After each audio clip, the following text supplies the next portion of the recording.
Lunes mga kapatid, buminggo ang isang rider sa operasyon ng SAIC sa mga nagpupumilit pa ring dumaan sa EDSA busway.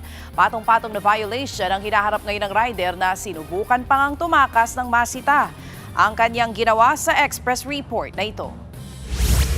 Walang kawala sa mga tauhan ng DOTR Special Action and Intelligence Committee for Transportation ang motorsiklong ito na dumaan sa busway ng EDSA Santolan QC kanina. Nag-counterflow ito saka sumalubong sa carousel bus. Pero hindi na siya nakadaan dahil sa nakaharang na bus at isa pang sasakyan. Dito na siya nahuli ng mga taga-DOTR SAIC saka pinatulak sa kanya ang motor. Nabisto ring may face mask na nakatakip sa plaka nito nang tanungin kung bakit siya nag-overtake. Natatakot ako mahuli, sir. Pero alam mong bawal? Opo, sir. Bukod sa 5,000 pisong multa, sari-saring violation din ang kakaharapin niya. Violation po niya na una, bali yung busway, unauthorized vehicle passing through busway. Tapos yung counterflow niya, bali papasok po sa reckless driver po yon.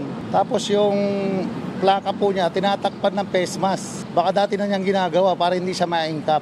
Tapos malalaman po namin na kontrata pala yung pasahero niya. Ang iba pang motor na nahuli, nagmamadali naman daw papasok ng trabaho, habang ang ambulansyang ito pinara dahil walang dalang pasyente. Pero na magpakita ng kaukulang papeles, pinadaan na siya ng mga otoridad. Sa kabuuan, nasa 22 ang nahuli sa operasyon. 20 sa mga ito, mga motorsiklo. Kaya paalala ng SAIC sa mga matitigas pa rin ang ulo. Huwag na po ninyong ipilit kasi matitikitan po kayo at masakit sa bulsa din po yung mga penalty.